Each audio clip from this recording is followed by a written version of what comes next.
Hey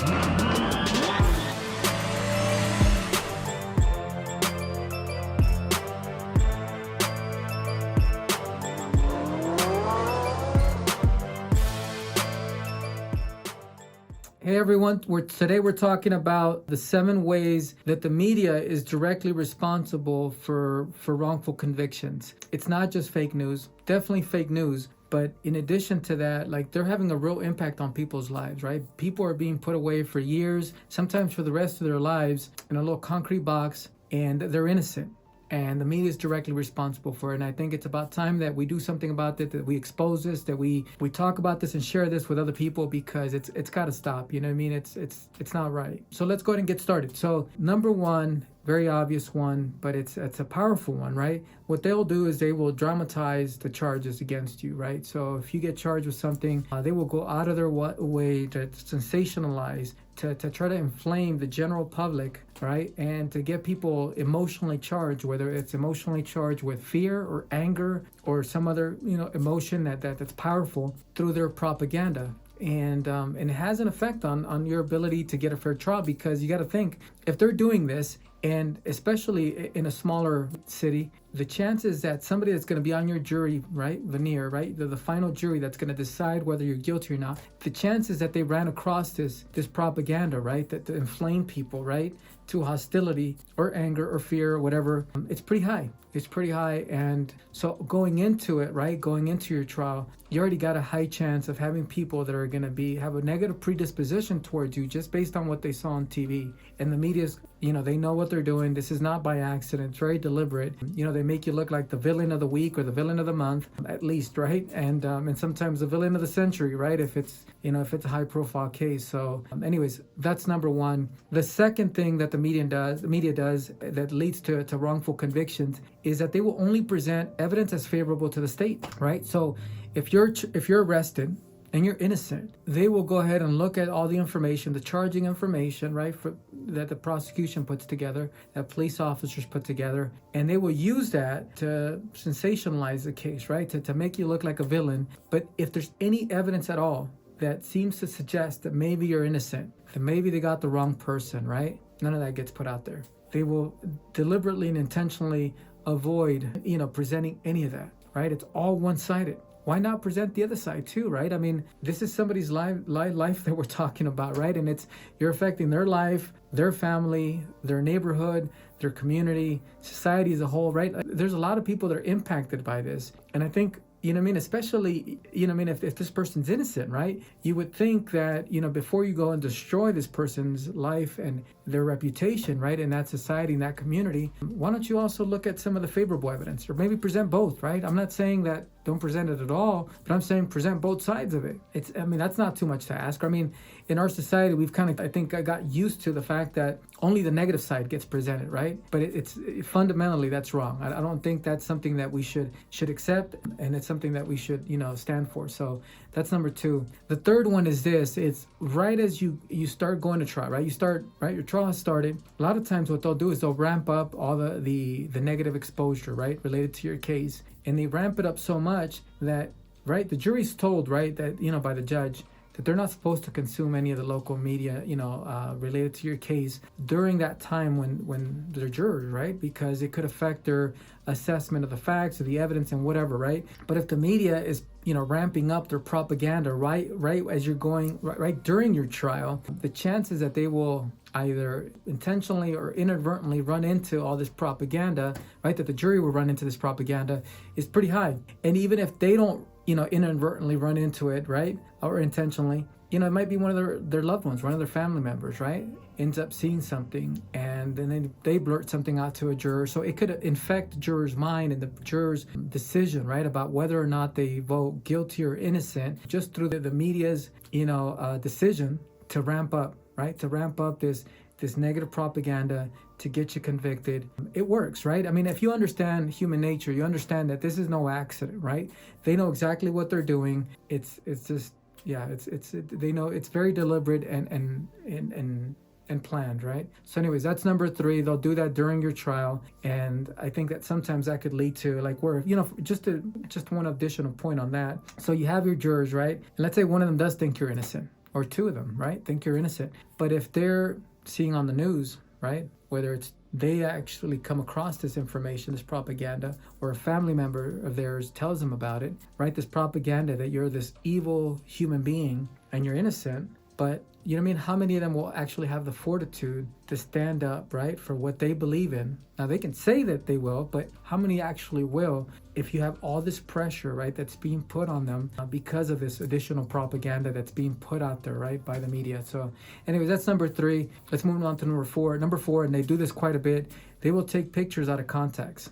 They love doing this, right? So in my case, right, just to give you an example, so it'd been months since I had seen my family, right? Months. And then I go to court and I see my family, right, in court, and I see my mother and I smile. They take a picture of me smiling, and then they use that picture and then they put a bunch of, just stuff, right, about my case that's negative, right? So it makes it look like I got no respect for the procedures, for the, for no seriousness, right? I'm not taking this serious. I'm taking this as a joke. And they will do that. They will take pictures out of context and put a spin on them. And it's, it could have a huge impact. Could you imagine what that would be like if, if for just the general public, right? They don't know all the facts. They don't know why I'm smiling, right? It makes it look like, like you're some evil person that has no remorse, no feelings, is not taking the process seriously, right? So it's a pretty big deal. And they do this quite a bit. They do this all the time with photos, with words, right? They just take snippets and then they put their own little spin on them. I think for the media, that's not right. You know what I mean? We're talking about, it's supposed to be fair, right? Trials are supposed to be fair. The media should be fair, or at least should be, if they're not going to be fair, then, you know what I mean? At least don't be too, like, that biased, right? I mean, that's just crazy, the way that they spin things. It's just, and these are like big, giant corporations, right? Multi-billion-dollar corporations that have, that broadcast across the entire nation. I mean, I think there should be some accountability for how they present stuff, right? If Joe down the street wants to get on Twitter and say some crazy stuff, well, that's him, right? But if you're going to have like this giant media machine, right? And if they're going to be completely biased and just twist facts and twist the truth, right? I mean, they try to censor people, ordinary people, but it seems like the media, gets to do whatever they want. And they're much more influential. They're much more powerful, right? I think there should be, some balance there. So that's all I'm saying. There should be some balance. Another example, and this is number 5, another example of how the media, right, is responsible for people getting wrongfully convicted is, again, somebody's at trial, evidence gets presented, and it might be some bogus piece of evidence that's presented by the state, right? And your attorney, right, your defense attorney is able to successfully attack that and successfully show that this is fake evidence. This evidence is not reliable, should not be allowed. They object, it gets thrown out or whatever, or it maybe just gets contested real heavily, still kept in there, but it gets contested, right, by your defense attorney in a way that makes it clear that, this is very suspect evidence or suspect testimony, right? It's not reliable. However, the media will go ahead and take that same piece of evidence, and again, they'll present it as conclusive evidence, right? As evidence. They won't talk about the fact that it was challenged, that it seems like it was fabricated or cannot be relied on.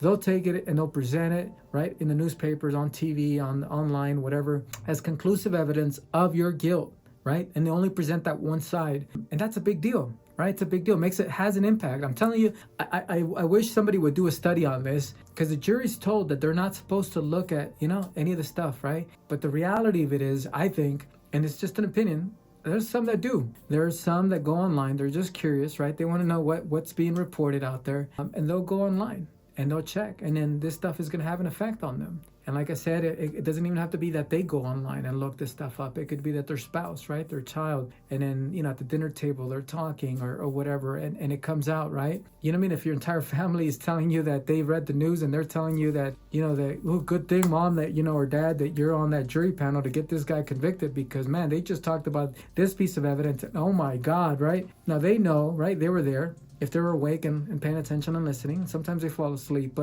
which is a whole nother issue. But, if they were paying attention, they know that evidence was contested. But the general feeling at home or by their peers, right, friends, whatever, if the pressure's on that you should convict, do you know what I mean? It has an impact. It has an impact. And the media knows exactly what they're doing, and they'll do that, right? They'll present evidence as conclusive, even though it was strongly challenged at trial. But that's not, that's not presented. So anyways, that's number 5. Let's go on to number 6. Number 6 is, you'll see this sometimes where they will interview, right, the attorneys involved. but you'll see where they'll spend more time talking to the prosecution than the defense attorney, right? And not only that, but sometimes when they talk to the defense attorney, they'll try to put a spin on it to try to make it seem like your defense attorney is just, just a mercenary in a sense, right? He's just hired, he's been hired to defend you even though you're guilty, and they'll try to put a spin on it to make it seem like he's off his rocker, right, kind of thing. But more often than not, what you see is that they'll just spend time talking to the prosecution. They'll present the prosecutor in the most favorable light. They'll ask him, questions, right? And obviously he's trying to get you convicted, so he's gonna say, all this negative stuff about you, right? And make it seem like they have a strong case, no matter what, right? Even if their case is shaky, right? Because now some things have come to light, right, during trial. They're going to hold their position, and they're going to, generally speaking, right, they're going to go ahead and argue that they have a strong case, that they think you should be convicted, and that they think things are going in their favor. And obviously, that gets bled out to all the different sources, right, through all their platforms and so on and so forth. And that has an effect on things. So that's number 6. So number 7, so sometimes during trial, right, what'll happen is, and this is related to some of these other ones, is that you'll have situations where things will come to light that are pretty significant, right? Things like maybe that a certain police officer lied, or that maybe a witness, was untruthful, or that, a certain piece of evidence that was thought to be, right, kind of the final nail in the coffin, right, that was going to prove your guilt. It turns out that's not the case. Somebody fudged something, right, whether it's at the crime scene or somebody at the crime lab or whatever, but some major stuff that just really calls into question the entire thing, right, the entire proceedings. But that stuff never gets reported, right? Because the last thing that the machine wants is for the general public to start questioning whether their system is fair or not, right? Yeah, it's crazy. It reminds me of some of these stories that I've read. There's a book called Law in Literature, and it's a compilation of stories, Kafka and all these other authors, right? These short stories about these different societies, right? This is all fiction, but it reminds me of that because I remember that one of these stories, and I'll have to look it up to tell you guys which specific story it is, but it talks about how when the general public finally understood what the people that they had in charge were doing, right? How unfair it was, how brutal it was. It threw their entire society for a loop, right? It dismantled everything. And that's what I'm trying to do here through these videos is I'm saying, look, I'm not saying let's get rid of all police, let's get rid of a criminal justice system. That's not what I'm saying. And if you listen to my content long enough, that's not what I'm saying. What I'm saying is let's make it fair. Let's make it fair for everyone. Right? And this is not just about, like, when I say fair for everyone, just to be clear, I think the criminal justice system is unfair to it doesn't matter what race, religion, sexual, orientation, whatever, right? The system is screwed up. I saw plenty of guys here in Utah, plenty of white guys that ended up getting charged and convicted when they were innocent, right? Or they ended up getting overcharged, right? And overconvicted, right? They were guilty of something super small, should have been just a few months, right? And they end up getting, a life top, right? Something like a 10 to life or 15 to life or whatever, right? So anyways, the point is that this is what I'm trying to do. Trying to expose this.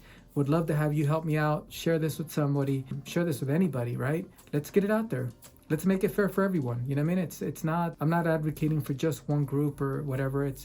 Let's make it fair for everyone. So anyways, I hope this was helpful. These are 7 ways that I think, and they're not the only ways, right? But these are 7 ways that I think that the media is directly responsible for some of the wrongful convictions that take place. Pretty serious stuff. I mean, it's not just like they're responsible for, some minor item. We're talking about people's lives that are being like completely turned upside down. People are losing their lives. They're being, incarcerated and locked up for the rest of their lives, right? Taken away and ripped out of from being having a life with their children, their wives, their neighbors, right? From being able to contribute to society. Some of these are very good quality people, right? And for one reason or another, there was a wrongful charge that that got thrown at them.